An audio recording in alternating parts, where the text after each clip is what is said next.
The President of the European Commission, Ursula von der Leyen, continued her tour of the Western Balkans with a visit to Belgrade, where she arrived yesterday evening. She met with the Serbian President Aleksandar Vučić and Prime Minister Đuro Macut, and the main topics of the meeting were the growth plan for the Western Balkans, energy issue and reform agenda. According to growth plan, Belgrade will receive 1,580 million euros of financial aid. Distribution is conditioned by the regulation of media legislation, the updating of voter lists and progress in the rule of law as the part of mentioned reform agenda. She emphasized that now is the right moment for Serbia to accelerate reforms in the area of the rule of law and media legislation. When it comes to the energy situation, let us remind you that the oil industry of Serbia is under the US sanctions since the beginning of October. Considering the circumstances, von der Leyen added that Belgrade can count on support from Brussels. Mr. President, now is the moment for Serbia to get concrete about joining our union. My first point is that we need to see progress on the rule of law, the electoral framework and media freedom. I know these reforms are not easy. They take patience and endurance. They must include all parts of society and the political spectrum, but they are worth the effort. After her visit to Belgrade, Ursula von der Leyen will visit Kosovo and North Macedonia, ending her tour of Western Balkan countries this year. Previously, the President of the European Commission visited Albania, Montenegro and Bosnia and Herzegovina. For Euronews from Belgrade, Nikola Krunić. French Prime Minister Sébastien Lecornu is walking a political tightrope this week. Just as a reminder, he had resigned just a few weeks after taking office and then was immediately reappointed on Friday night by French President Emmanuel Macron in a shocking and frankly puzzling move. But now, with his new government hanging by a thread, Lecornu decided on a bold move. He announced the suspension of the controversial 2023 pension reform to raise the retirement age from 62 to 64. Speaking at the National Assembly this Tuesday afternoon, Lecornu said that the pension law, a flagship policy of Emmanuel Macron, will be put on hold until after the 2027 presidential election. But the political stakes remain high. With no clear majority, the government faces two no-confidence motions on Thursday. One filed by the far right and another filed by the hard left with support from the Green Party. Only the socialists hold the balance of power. And according to our sources, they say that they're willing to give Lecornu a second chance.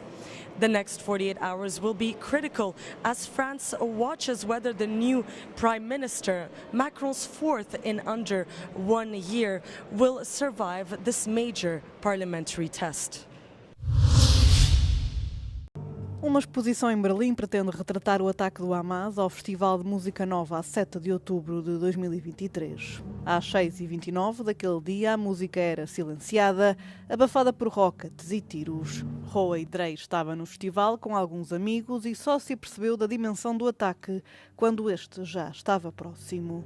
The rockets just kept going for a while, more than usual. I remember looking at the sky and see all the lines from the smoke of the launches of the rockets, and there was so many of them, dozens, and we had to run from terrorists shooting at us. What I had in my mind in those moments is looking at my brother and having eye contact with him to know he's fine, and he looked at me and I'm fine, and we are coming home alive. There is no other way for us.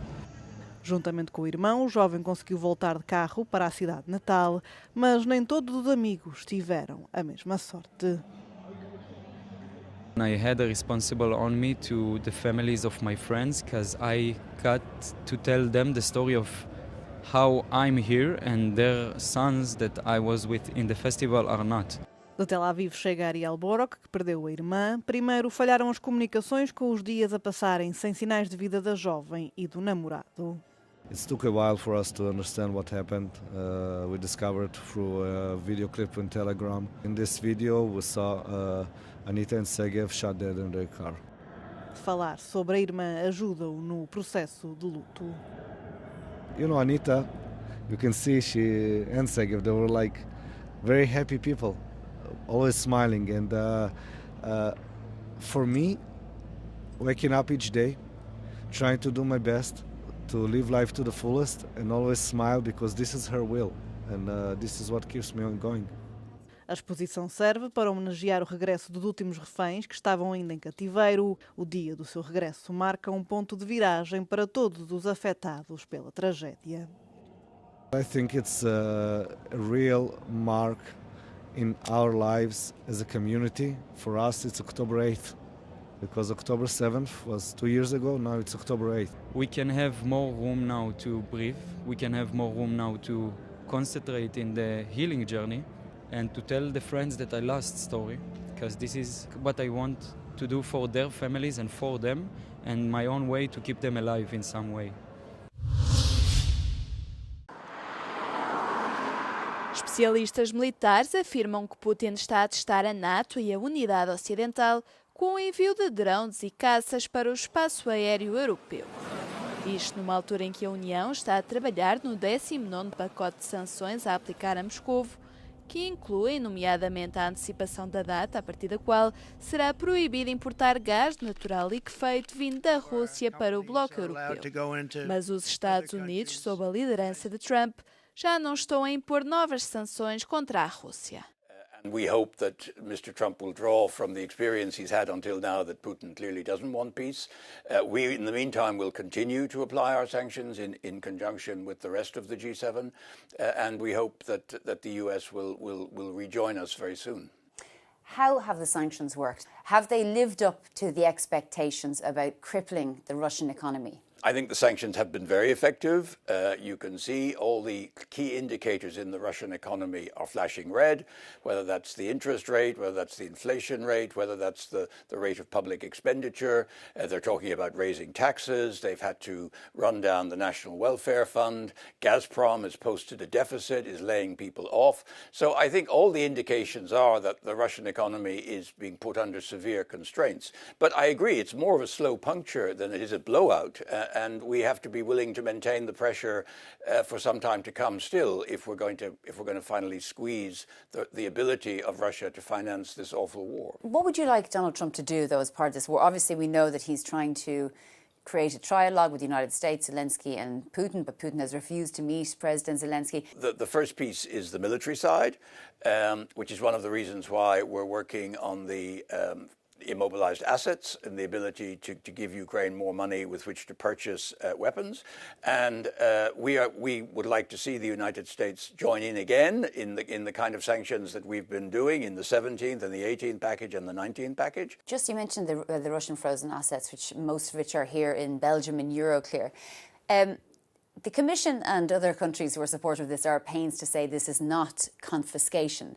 But it really does look like confiscation, because it's not likely that Russia is going to get that money back, because unless, of course, Russia decides to pay for reconstruction, which is not something that people believe is going to materialise. So explain how it's not confiscation, or what it is. Well, it's not confiscation, because exactly as you say, Russia will get this back if they pay the reparations. So, I mean, it's their choice. If they choose not to pay the money they owe for the destruction they have caused in Ukraine, then indeed Ukraine has some call on those assets in Europe as compensation. And that's the model that's being pursued.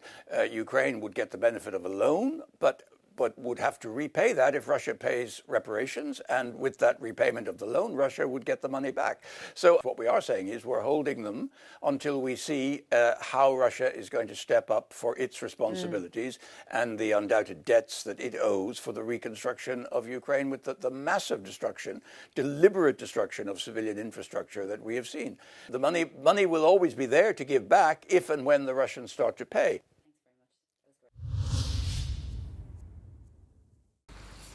Um ataque russo na terça-feira à noite com drones e bombas planadoras atingiu um hospital em Kharkiv, ferindo 57 pessoas e forçando a retirada de 50 pacientes, segundo as autoridades ucranianas. O presidente Volodymyr Zelensky afirmou que os principais alvos eram instalações de energia e voltou a apelar aos parceiros estrangeiros o fornecimento de mais sistemas de defesa aérea. O apelo surge no momento em que um novo relatório do Instituto de Kiel revelou uma queda acentuada do apoio militar europeu a Kiev, com uma quebra de 43% em relação ao primeiro semestre do ano. Esta queda ocorreu após a criação de um novo fundo da NATO que reúne contribuições para a compra de armas fabricadas nos Estados Unidos da América para a Ucrânia. A Venezuela anunciou que vai fechar a sua embaixada na Noruega dias depois de a líder da oposição do país, Maria Corina Machado, ter recebido o Prémio Nobel da Paz em Oslo. O Ministério dos Negócios Estrangeiros norueguês já reagiu e disse que a decisão é lamentável, lembrando que o Comitê Nobel é totalmente independente do governo.